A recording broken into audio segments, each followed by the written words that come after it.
Thanks, Morinzi. We start our first and major topic for this day, talking about leaders of the Ambazonia Republic that finally met with lawyers and equally family members.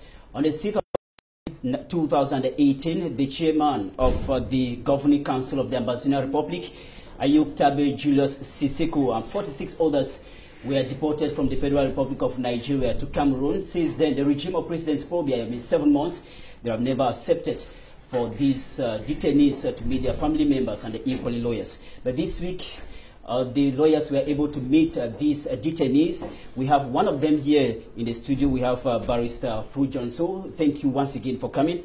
We must say we are privileged to have you here today, just coming from Yaoundé. You have not reached your house. Thank you for being here once again. Can you explain to us how lawyers succeeded to meet these detainees? Before I answer that question, let me make some correction here. Only the 10 leaders are inside. The other 37, we don't know where they are, whether 30 are many, 37. Nobody knows where they are. I want to tell you that we are still building the defense team. And some of us, or some of our colleagues, have seen the leaders. They assisted them during interrogation, and the interrogation is still going on. So we'll continue next week. What I can say is that the legal team that has been constituted now, which is not yet complete, does not have any francophone lawyer yet. That's not to say that they will not come in. Because I made this statement because I saw a newsreel on the Canucks when they were interviewing a colleague of mine who is Maitre Asira.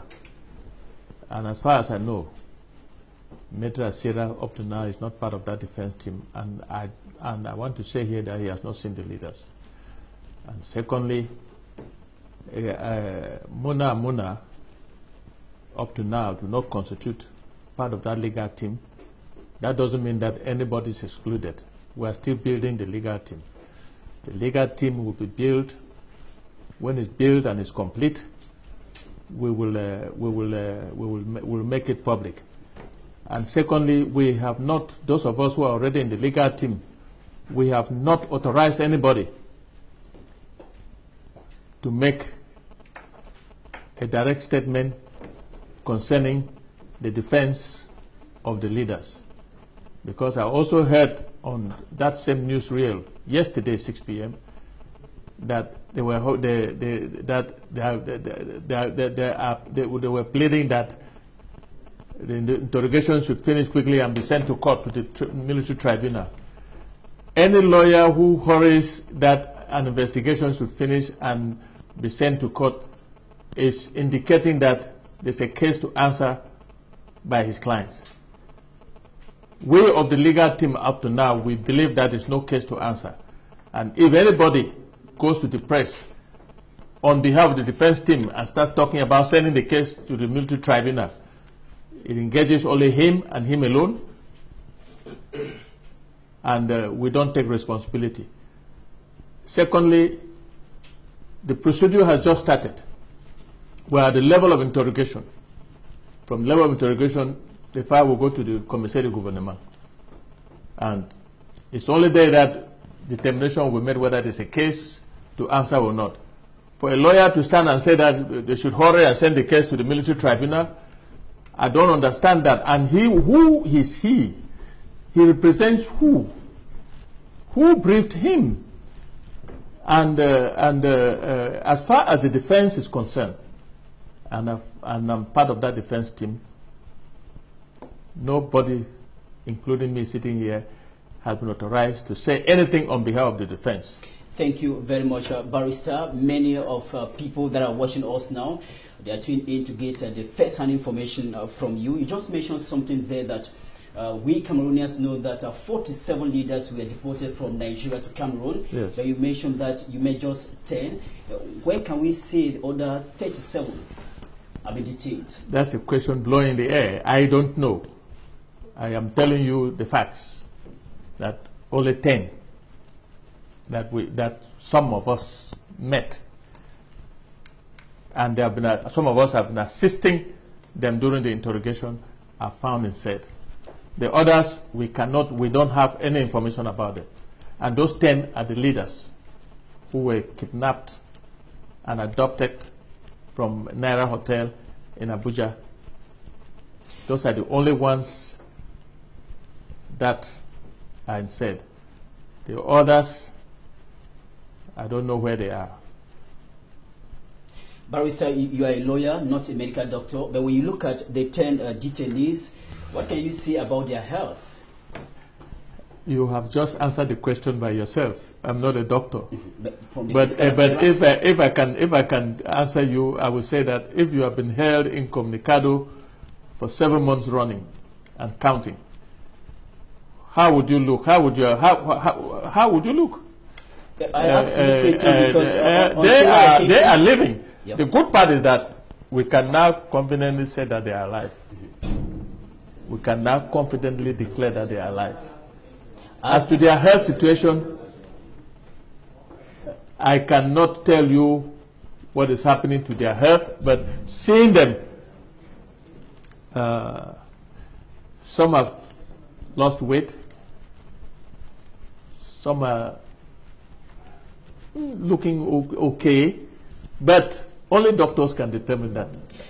Because the Minister of Territorial Administration, Paul Atanganjo, on several occasions, has mentioned that all the detainees are put on weight, meaning they are living well.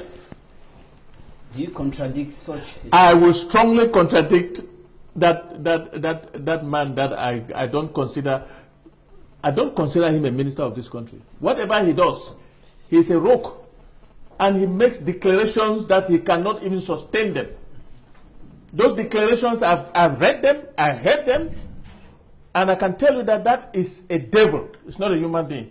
You have not seen anybody and you conclude that they are healthy, they have gained weight, and so on. Where did he see them? Unless you're telling me that every day they open the cells and the Tanganji goes in there to find out if his guinea pigs are still alive. Look, I don't like to talk about this man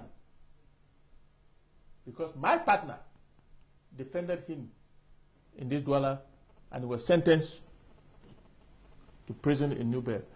And I know that this country is bigger than that to have an ex-convict as the Minister of Interior. Barrister, we are not talking about. I don't want to get into that debate. I'll permit other panelists to react, but just to find out from you after the meeting with this 10 detainees, that is I said some of us met. Some of you met. Yes. Now, what should be the particularly next step? our colleagues in Yaoundé. Yeah. What is the next step after? The next step is that when they finish with the interrogation, which will take another 2 or 3 weeks, because we are back to Yaoundé next week. We will take another. Our colleagues, the Yaoundé colleagues, are on the ground. Okay. And when they finish the interrogation, the next step is that the file goes to Commissaire de Gouvernement, who will make a determination whether there's a case to answer or not. Until then, nobody is allowed to make a statement on behalf of the defense. Thank you very much. Barrister, so you met 10 of those detained. What is their perception as far as the Anglophone crisis is concerned, 7 months after they have been under detention? I am not here to divulge anything that an accused person will say or has to say. What I'm here to say is that the leaders are alive.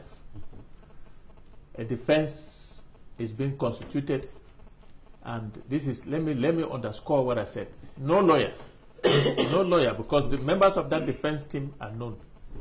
For now, the ones that are on now, but we're still building it, no lawyer out of that team is authorized to make any declaration on behalf of the defense to the press. I am making this, I am sending this out so that all lawyers in Cameroon should hear me. That defense is still being constituted, and nobody is allowed to say anything